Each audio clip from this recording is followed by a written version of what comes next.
আমার এই ভিডিওটাকে সবাই অনেক ভালোবাসা দিচ্ছ, তাই জন্য তোমাদের ধন্যবাদ। যাই হোক, যারা যারা এখনও এই ভিডিওটা দেখোনি, তোমরা সবাই আমার চ্যানেলে গিয়ে এই ভিডিওটা দেখতে পারো। 15 তারিখ ওকে যেমন সাজাতে গিয়েছিলাম হাওড়ার সিংটিতে, তেমনি ওর রিসেপশন ডেটে ওকে সাজাতে গিয়েছিলাম হাওড়ার পেরোতে। তো দিনটা ছিল 17 তারিখ। তো ওর হাজব্যান্ড আমাকে আগে থেকে বলেছিল যে এই দিন লেট করে যাওয়ার জন্য। তো তাই দেখতে পাচ্ছ রাস্তায় যখন যাচ্ছিলাম তখন অলরেডি সানসেট হয়ে যাচ্ছে। তো এমন সময় আমি যাচ্ছিলাম আমার লোকেশন থেকে অনেকটা দূরে। তো কী আর করব, তো যেহেতু ওর লোকেশানটায় আমি আগে থেকে ওর বুকিংটা নিয়ে নিয়েছিলাম, তাই কোনো চয়েস ছিল না। আর মেয়েটা এতটাই মিষ্টি ছিল, ওকে সাজাতে গিয়েও আমার কোনো অসুবিধা হয়নি। তো ওর হাজব্যান্ড অলরেডি আমাকে যেহেতু বলেছিল 7:30টায় যেতে আর 4:45 থেকে ও বসবে সাজতে, কারণ ওর ওই দিন এক্সাম ছিল। তাই আমি ঠিক টাইম মতো এখানে পৌঁছে গিয়েছিলাম। তো গিয়েই ওর বৌদি আমাকে আর আমার হাজব্যান্ডকে রিসিভ করতে এসেছিল। তো গিয়ে দেখি আমার ক্লায়েন্ট খাবার খাচ্ছে আর বলছে, দিদি আমি মাত্র এক্ষণ এসেছি, তাই আমি একটু টিফিন করে নিচ্ছি। আর ঘরে গিয়ে দেখি সাজানোর ঘরটা এখনও রেডি হয়নি, কারণ ওটাতে ফুল দিয়ে সাজাচ্ছিল খাটটা। তো আমরা বাইরে বসেছিলাম। তারপর ও যারা ফুল দিয়ে সাজাচ্ছিল খাটটা ওর, তাদের বলল যে বেরিয়ে যেতে, কারণ আমার মেকআপ আর্টিস্ট কাউকে অ্যালাউ করবে না। তখন দেখো নিজে নিজে ঝাড়ু দিয়ে দিচ্ছে যেন ও সাজতে পারে, আমরা যেন ওকে গিয়ে সাজাতে পারি। রুমটায় গিয়ে এরপর ওদের বের করে দিয়েছে এবং আমরা গিয়ে সব মেকআপের জিনিসপত্র গুছিয়ে নিয়েছি। এরপর ওকে সাজানোর রীতিমতো শুরু করে দিলাম। দেখো কতটা খুশি খুশি ও সাজতে বসে গেছে। ওকে শাড়ি পরিয়ে দিয়েছি প্রথমে, এরপর ওর মেকআপ শুরু করে দিয়েছি।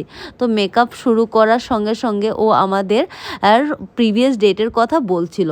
এরপর আমি ওর চুল যখন ক্রিম করছিলাম তখন দেখো কিভাবে মাথা নাড়িয়ে নাড়িয়ে দেখা বিকজ আমি ওকে বলেছিলাম ভালো করে নাড়িয়ে দেখতে, যেন ওটা টাইট হয়েছে কিনা ও বুঝতে পারে। যদি নাচো তাহলে যেন এক্সটেনশন না পড়ে। আর ওকে যেহেতু বলেছিলাম এক্সটেনশন লিঙ্ক দিয়ে এক্সটেনশন কিনতে, ও ওই এক্সটেনশনটা কিনে নি বড় বাজার থেকে গিয়ে কিনে এনেছে, যেটা একদমই রিয়েলিস্টিক দেখাচ্ছিল না। তো সেই সময়ও ওর প্রিভিয়াস ডেটের সাজটা দেখাচ্ছিল আর বলছিল, আচ্ছা যাই হোক তোমরাই শুনে নাও ও কি বলছিল। খুব কষ্ট হচ্ছিল, আমার তুলতে ইচ্ছে করছিল না, তখন এত সুন্দর লাগছিল। আমি অনেক যতটা সময় যাবে বললাম না, মানে গ্লোটা ততটাই আসবে। ভালো লাগছিল খুব। যেহেতু ওয়াটার প্রুফ, এই জন্য কান্নাকাটি করলেও অতটা উঠবে না। সেটা উঠবে না, অনেক ছবি তুলেছি। শুনলে তো, ওর নিজের মুখ দিয়ে ওর সাজটা এতটা ভালো লেগেছিল, তাই এটাই বলছিল। এবং ওর পরিবারের মানুষও ওর সাজটাকে খুব ভালো পেয়েছিল, ইভেন ওর হাজব্যান্ডও। আজকে কান্নাকাটি করবে না তো? শুনলে তো, বললাম না মেয়েটা খুবই মিষ্টি ছিল, তাই কথা শুনেও এবং কথাটা বললেও ওর সাথে খুব ভালো লাগছিল। তো যাই হোক, ওর সাজটা যখন কমপ্লিট করছিলাম, মানে হেয়ার ওয়ার্কটা যখন কমপ্লিট করছিলাম, ওর সাথে খুব গল্প করেছি আমরা। তারপর শুরু হয়েছে ওর হেয়ারের উপর ডেকোরেশন। তো হেয়ারের ডেকোরেশনটা এভাবে দেখিয়েছি, তোমরাও দেখে একটু শিখে নিতে পারো। আমি জিপসি আর এই ফ্লাওয়ারগুলো নিয়ে পুরোটা হেয়ার ডেকোরেশন করেছি।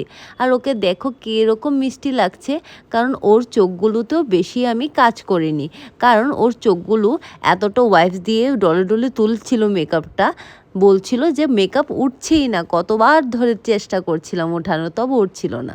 তো এতটা ডলেছে তাই চোখের উপর একটু একটু ফুলে গেছিলো, তাই আমি হালকা মেকআপ করেছি চোখের উপর, আই মেকআপ। এরপর হেয়ার ডেকোরেশনটা পুরোটা আমি কমপ্লিট করে নিয়েছি। তোমরা অবশ্যই কমেন্টসে জানাবে যে আমার হেয়ার ডেকোরেশনটা কেমন হয়েছে, আর তোমরাও চাইলে এটা শিখে নিতে পারো দেখে। তারপর আমি এখানে হেয়ার ডেকোরেশন কমপ্লিট করার পর ওর লুকসটা আমি মোটামুটি কমপ্লিট করে নিয়েছিলাম। কমপ্লিট করে নেওয়ার পর আমি লিপস্টিক দিয়েছি, দিয়ে ওর হাজব্যান্ডকে ডেকে যখন এসেছে তখন বলছিলাম যে দাদা দেখো তোমার বউকে কেমন লাগছে। আমি কি গন্ডগোল বলবো? ঠিক আছে, ভালো। সিঁদুরটা একটু কম কম লাগে। সিঁদুর দাও হয়নি, এখনো সিঁদুর দেওয়া হয়নি। সিঁদুর দান হয়নি এখনো। বলো সিঁদুর দেওয়ার আগে বলো। ঠিক আছে, ভালো আছে। ঠিক আছে, সিঁদুরটা দাও। দাদা পরিয়ে দাও একটু। এই দেখো, আমি তো পড়েছি, আজকে সকালে পড়ে দিয়েছি, কালকে পড়ে দিয়েছি, কালকে দুবার পড়ে দিয়েছি।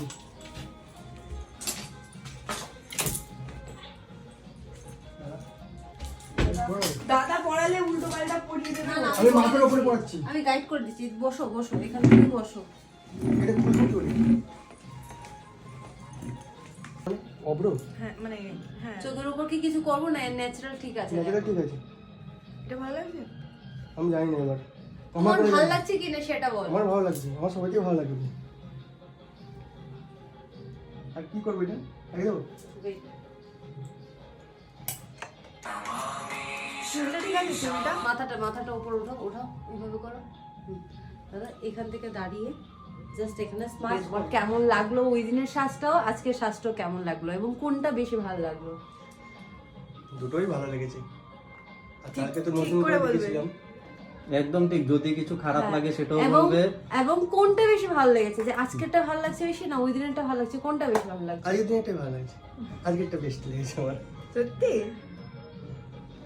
আজকে অনেকটা ন্যাচারাল লাগছিল, আগের দিন একটু আরে ওটা তো ব্রাইডাল ছিল না, আজকে আমি বললাম না গ্লিটার দিনে আমার এভাবে ভালো লাগছে তোমাকে দেখে। ঠিক আছে দাও। না, এটা তোমরা আমার বললে confidence তোমাদের পুরো। ওই মেকআপ বেশি ভালো লাগে বেশি না। ভালো লাগে না সেটা বলেছিলে, তো সেই রূপে তোমার ওয়াইফকে কেমন লাগছে? মেকআপ আমি কমই ন্যাচারাল রেখেছি, ন্যাচারাল মেকআপে কেমন লাগছে সেটা বললাম। আমার তো খুব ভালো লেগেছে আজকে, আগের দিনের থেকে ভালো লেগেছে। আগের দিনেরটাও ভালো, আগে অনেক ভালো। আগের দিনেরটা কিন্তু মানে আগের দিনেরটার থেকে আজকে ভালো লেগেছে। আচ্ছা আজকে তোমার বউ হয়ে গেছে বলে হয়েছে হয়েছে পিসি কেমন লাগছে? এটা স্কুল থেকে শুনলে, এরকম বরের থেকে কমেন্টস পেলে আর কি চাই? একবার টান আরে পরীক্ষায় লিখেছিস আজকে? লিগেছি এটা খুলে দাও না, ভালো সাজিয়েছে। আমার গালে দাও না হাত পরে। হ্যাঁ আগের দিনের মতো সবাই আজকেও এসে ওকে দেখে দেখে কমেন্টস করছিল যে ওকে খুব দেখতে মিষ্টি লাগছে আর ভালো লাগছে। তারপর আমি সব জুয়েলারি পরিয়ে হেয়ারটা ভালো করে আবারও সেট করে আমি আমার মেকআপ এবং হেয়ার সব কমপ্লিট করে যখন আমরা বললাম বাড়ি ফিরে যাই, তখন ওরা বলছিল খাবার খেয়ে যেতে। আগের দিনও ওর বাবা ভীষণ করে বলছিল, বাট ওদিন খেতে পারেনি, তাই ভাবলাম এত করে বলছে খেয়ে যায়। তো আমরা খেতে চলে গেছি, তখন দেখছি ওরা হাজব্যান্ড ওয়াইফ কি সুন্দর করে একে অপরকে ধরে দুজন স্টেজে উঠলো, এবং তখন আমিও একটু সুযোগ নিয়ে তাদের ফটোশ্যুট একটু করে নিলাম ভিডিওর জন্য। তো তোমরাও অবশ্যই আমাকে জানাবে ওদের ওই দিনের শ্বাসটা ওর কেমন লাগলো এবং আগের দিনের শ্বাসটা কেমন লাগলো। আর যারা আমাকে কমেন্টস করছো এবং আমি কমেন্টসে আনসার দিতে পারছি না, তাদের জন্য ভীষণ দুঃখিত। আমি অবশ্যই সময় পেলে তোমাদের কমেন্টসের আনসার দিয়ে দেব। তো টাটা, আবার নতুন ভিডিও নিয়ে সুন্দর সুন্দর অনেক ভিডিও আমার কাছে আছে, আমি আপলোড করব। তোমরা অবশ্যই আমাদের পাশে থাকবে এবং সঙ্গে থাকবে। আর ভালো লাগলে সাবস্ক্রাইব করে দিও আমার এই চ্যানেলটা, আর কমেন্টসে অবশ্যই জানাবে কিন্তু যে তোমাদের এই ভিডিওগুলো কেমন লাগছে। চলো টাটা, বাই বাই, সবাই ভালো থেকো।